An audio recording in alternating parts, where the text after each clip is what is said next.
GingerGM. Hi everyone, happy Saturday to you. Hope you had a good Friday. I'm now going to look at my second game from the British Chess Championships. So I've got 9 games I want to go through for my own development, and also I hope, as well as learning a bit about some chess openings and general chess things, I hope you guys can take away what I'm learning throughout the process of going over my games after I played them. Very important process we discussed in my previous YouTube video. You've got to look at your own games, you've got to improve yourself. We all make mistakes and we've all got to try and improve. And in this round I was faced against a very dangerous opponent, so I won my first round. This is round 2. I had the black pieces and my opponent was Adam Ashton. Very nice guy, again, from Manchester, that area, Oldham, Northern, part of a very big chess community up there. Rated around 2340, but has, I think, 2 or 3 international master norms, and it's probably about 2400 strength. And it's always a bit trickier with the black pieces. So let's dive in. Well, Adam started with his normal move E4, and in this game I decided to play the French defense. So I wheeled out E6, and we had the main move, knight to C3. I think if you're going to learn the French defense, this is one of the first main moves that you need to learn. I've done 2 DVDs on this for GingerGM. They're a little bit dated now, and when I have time, that famous thing we could all have more of, I do plan on doing a revamped, maybe 1 or 2 DVDs on the latest variations in the French. Now, one of the reasons I picked the French defense was last year in 2018, I think I scored around 16 out of 16 with it. I won every FIDE rated game in the opening, and there's this website, FrenchDefense.com or something, which had me at the top of the players in the world who played the French defense. Obviously, it's quite hard to beat maximum score, so I was quite confident with the opening. I still am. Still think it's a very underrated and good opening. And in my first DVDs, I used to play Bishop B4 here, but I found that these lines, which are very playable, are quite hard to memorize, meaning that, you know, this bishop move is okay, but there are some long variations you need to get in your memory, and I prefer nowadays to play more lines which I don't have to work so hard on. So I'm now a big fan of the classical variation with knight to F6, and this is what I'm going to recommend in the new DVD when we get it finished. Here, bishop G5 is the other main move, but E5 is probably the first move you should learn. It's the most critical, pushing on, hitting the knight. The knight should retreat to D7, and now F4. White gains a big center, but black has very good chances to counter-attack. It's a very counter-attacking opening this. I can hit the center with my pawns, and I do so with C5. Often in the French, you must rely on this move. This is one pawn break, and the other pawn break is F6, which you often try to use. And what black is planning to do here, black is very solid, is to try to get counterplay against the center of the board. And at the moment, D4 is the critical point in the position which I'm trying to attack, my opponent tries to defend. So my opponent defends that square. I develop and attack that square. My opponent develops and defends this square. And here there's a lot of moves, and the move which I'm currently having a lot of success with is bishop E7. And this is a very useful waiting move. I want to castle, and it just gives me a lot of flexibility. White played the main move, queen D2, completing a solid setup in the center, getting ready to castle. And now I've done some previous videos on the move A6 here, but which I think is a good idea, and this is what Magnus Carlsen used to beat, I think, Karyakin. But I thought one reason I've slightly gone off this move is that White can now castle kingside and not queenside. If White ever castles queenside here, I'm very happy. But if White goes bishop E2 and goes kingside, the pawn on A6 to me doesn't have much relevance. So with the idea of castling kingside here, let's say bishop e2 is now played, you know, the move I feared in the previous line. Black has a good idea here, and that good idea is first b6 to secure this square. And if white does castle, now we go for our secondary pawn break. You remember what it is? f6. And the point here is if white takes on f6, we can recapture very comfortably with probably the knight here, and this pawn on c5 is not free, and we get very active counterplay in the center of the board again. So Adam played d takes c5, which is the current main move. And now, rather than taking this back, I went queen a5, leading to immense complications. And this is the current fun theory position. And now white has two choices. Now white can castle queenside here, and this leads to very interesting positions when the new theoretical move here is b6, offering a pawn to try to open up lines against the opponent's king. And this is what I was planning to play. Bishop b5 is the main move, and now there's two ideas, either knight b4 or bishop b7. Knight b4 I don't quite believe, but bishop b7 I think offers pretty decent counterplay. At some point white will probably have to take here, and for one pawn I clearly have some attacking ideas on the queen side. So Adam decided not to play this, and he's now obviously quite well booked up, and he's playing the latest stuff here, which is simply a3 rather than castling into the attack, trying to have some ideas of playing b4. And this move is recently played by Vishuan Anand and Giri. So now I took back on c5 with the bishop. Adam recaptured here, and this move I think is very topical. This position is very topical at this moment in time. Anand played bishop d3 here, and I had a quick look at this position in the morning where his opponent played, I believe, bishop d2, bishop d7, and Anand I think now castled kingside and went on to win. Now the idea which I had prepared here, again, I wanted to stop white from castling kingside. I prefer it when he castles queenside. And the idea I was kind of thinking I might try here was queen b6. This is an interesting position. I think here white should castle queenside, and it leads to similar positions we got on the game. But Adam now took me out of my prepared lines by castling queenside straight away. And from this moment on, I'm not very happy with my play. I had a long think here, and I came up with some interesting ideas. I mean, it's opposite side casting, so the key thing here is we've got to aim for each other's king. I've got to try to attack him on the queen side somehow, and Adam is going to try to attack me on the king side, maybe by pushing his pawns. So how do I do that? In the game, I played a6 with the idea of trying to run my b pawn up the board, but I don't fully believe this move. My original idea was to play b5, giving up a pawn immediately to get the initiative on the queen side. But the computer does demonstrate after bishop takes b5, it's not quite good enough because, oh, excuse me, I have to lose another tempo.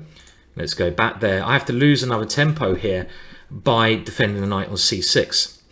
From a theoretical point of view, what I believe is the correct move here is to first play bishop d7. And this has two ideas. One of them is to get a rook on the half open line, increasing some pressure later on. But the other idea, let's say after a move like king b1, is now to play b5. And this is much more my style. And I think when you're picking variations in the opening, if you just come out of theory, you have to pick lines which suit your style. I expect white is absolutely fine here, but I take the initiative, and I love playing with the initiative. For example, if he now takes on b5, I can just play rook b8. And this position strikes me as being quite dangerous for white. The computer gives it as equal, and I think after something like bishop takes c6, bishop takes c6, with ideas are coming down here, I would have been very happy with my position here. One nice line I was looking at was king a1, and now queen b6 is probably best, but this move looks quite entertaining, trying to double up and maybe take on a3, but probably not the best move, but we might as well throw it in there. So, you know, this is what I should have played from a theoretical point of view. I think this would have been a lot better. I played a6, and now my opponent played very, very well. I mean, he played from this moment on, I mean, Grandmaster level at least. First of all, I'm aiming to play b5, and his next move is a real class move, and this shows the difference, I think, between lower rated players and higher rated players. You know, Adam clearly understood what plan I was trying to do, and he stopped it with queen f2. Very clever move. The queen can also maybe come over to the king side. The point being now, I can't play b5 because I want to get my pawn to b4, opening up his king, because he just takes my knight. So he stopped my plan.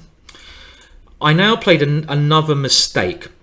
I should have simply played bishop d7 here and got my rook to c8, and then tried ideas with knight a4 and attack like this. I played f6, and this is one case where the secondary pawn break, I don't think it makes sense. This is a slight error. There is a rule in chess that you should try to concentrate playing on the area of the board where you're strongest. And here I'm playing on the area of the board I'm weakest. I don't have many pieces on the king side. Why am I concentrating on the king side? I should be concentrating on the queen side. So, and now Adam switched to a more positional game. He took here, rook takes, and played g3. And we're going to see later on, I was hoping to get activity in these positions, but in actual fact, I believe I've just given him a very nice square for his piece on e5. So, I mean, this is probably okay for me still, but I'm not happy with the way I'm playing. Bishop d7, bishop g2. I like this move, just trying to play very simply in the center. And now another mistake. Really wasn't on form in this game. I should have played a typical French maneuver. Can you see the maneuver I should have played here? And this is something I banged on about in my DVD, so I should certainly know the idea. Well, I should have improved this bad piece. This is always a bane of a French defense player's life, the bishop. And I should have brought it around in typical fashion to e8, and then out to h5 to swap off that knight. That knight is much better than my bishop, because that knight has potential to come into this outpost. Always look at exchanging off your bad pieces for your opponent's good pieces. And even that bishop might have some kind of action going on g6. This would have left a roughly equal position still, even though I'm still not happy the way I played this. I'd rather have those more active chances of attacking on the queen side. I played knight to a4, and this was a very bad idea. My opponent took here and now played the super active queen c5, and this is a very clever play.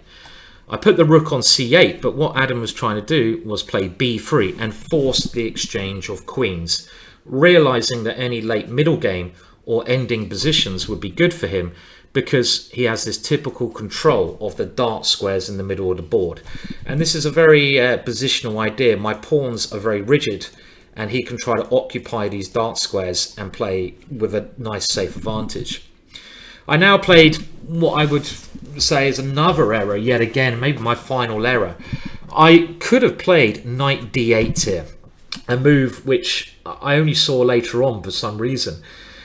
And the point of this move, which would have still led to an equal position, is I do some damage to his pawn structures. If he tries queen b4, I can simply take queens, my knight comes back, and at least I get an extra pawn for my positional problems in the middle of the board, these two squares. And there's not really too much else he can do. If he takes my rook, I can take on a3 with check first and be a queen up. And if he goes queen d6, I can take on b3, taking advantage of the pin. So a missed opportunity there, really. And I played queen e4. But after knight h4, Adam forces my queen to exchange itself off. And this leaves me, as we're going to see, bishop e2, bishop f3. My queen is running out of squares. I have to come to b5. And we now have this position with a very uncomfortable situation. The problem is I'm lacking any energy here. My pawns in the middle of the board can't really move. And Adam has this beautiful outpost here he can slowly take control of. I also, you know, maybe these pawns are weak and my bishop has not found its activity, so I'm slightly worse here, maybe more than that. Adam played rook he1, controlling an open line. b4, my best chance. A4, and now I should have gone for H6. I should have looked for pawn breaks that would have created some play. Even the computer here says I'm okay. I mean, maybe I am with G5 coming. You know, I need to get rid of the pawn on F4 so that I have some hope of moving my central pawns later on. I played knight to A5, and this was a really irrelevant move. I was threatening this pawn, trying to get my rook into the game, but it was too superficial. And this is something I've got to learn from. So what can I learn? Well, the opening I've learned how to do in future, but I've also got to learn that, you know, not in this situation, I try to get too much. I try to get activity when activity was not there. And this knight A5 move is an indication of that. I'm aiming for activity when it's not really there. And I should have just sat and looked for pawn pushes. So I've maybe got to be more aware of pawn breaks to gain activity rather than piece breaks. So I'm just trying to learn as we go on. So Adam now played rook e3, a nice sensible move, defending this, centralizing. I played f8, hoping to double up on the C file, but now a brilliant move. Can you see what Adam now played? And this is a move I totally underestimated, and it's one of the reasons I should have got rid of this f pawn with h6 and g5. f5, undermining my weak pawns, and now the position is becoming rather hopeless. Brilliant play by my opponent, I have to say. I mean, sometimes you've got to hold your hands up and say, well done, because I've made some mistakes, you know, and you can't afford to make many little mistakes at this level. You have to play at a higher level than I have done here. And after rook c3, Adam simply took this rook off and now aimed for my weak pawns. And I have too many weak pawns here, and I don't have enough activity with my pieces. My knight on a5 is simply looking ridiculous. So I try to bring it back in the game, but I've lost now a pawn and in a couple of important tempo. d4, trying something, and again my opponent plays excellently. He puts his rook on the most active square. Rook c5. Other moves would have given me possibilities, but this controls my knight from coming into e5. My opponent's a pawn up. I win the pawn back. And now, what should white do? Another question for you guys here. And after the next move, I can pretty much resign. I mean, try to put yourself in white's shoes. What would you play? This is a good little test for you guys at home. I here, you're a pawn up, but you know, well, you're not a pawn up actually because I've won here. So you know, if I can get g5 in or something, maybe I'm okay. But how can you create a positionally winning structure? Well, at some point by taking on c6. In it, good idea for a knight. Don't get stuck into thinking the bishop's always better than a knight. That's not. In actual fact, I would have gone check here first to push the king further from the center. Knight things help. You know, the king is now further from the center, but it doesn't matter so much. After taking here, I can't really take with my bishop because f5 will be captured. Adam will now be a pawn up, and he's probably going to win another pawn with dual threats with the knight.